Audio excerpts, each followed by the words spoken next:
How about yung sa methodologies ng trainings tsaka mga diet, may mga nagbago ba?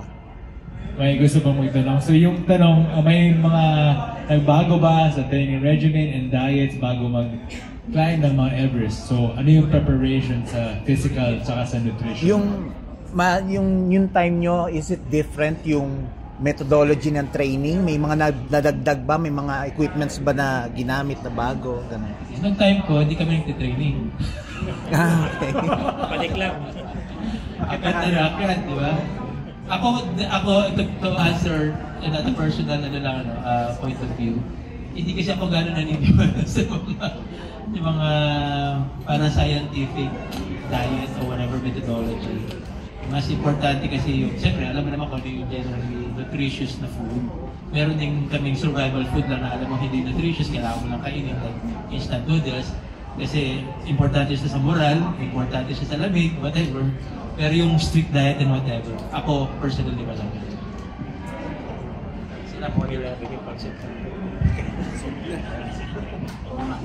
Yung totoo kung anong kaya mong ipasok sa bibig mo na malulunok mo.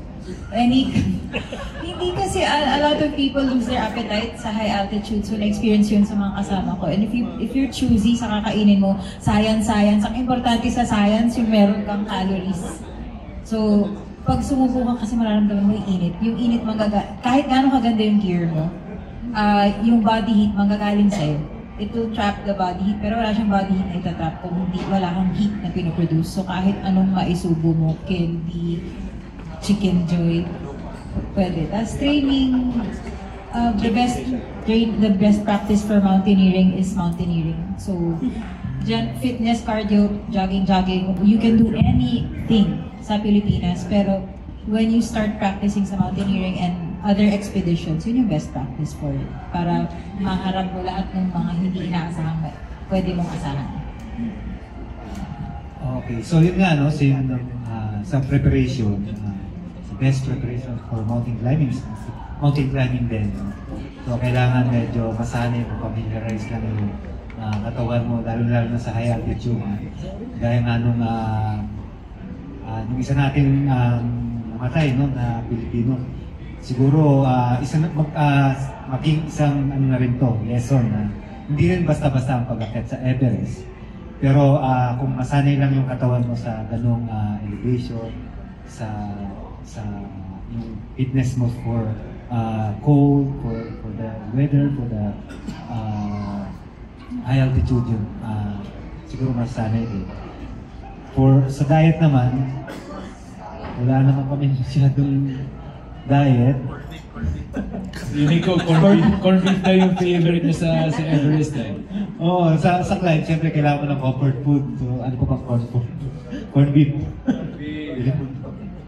Pero yun nga, pag nandun kami habang umakit kami sa dead zone, no? That's almost 24 hours na lakad, no? From country to hanggang pababa. Wala kami halos kinain.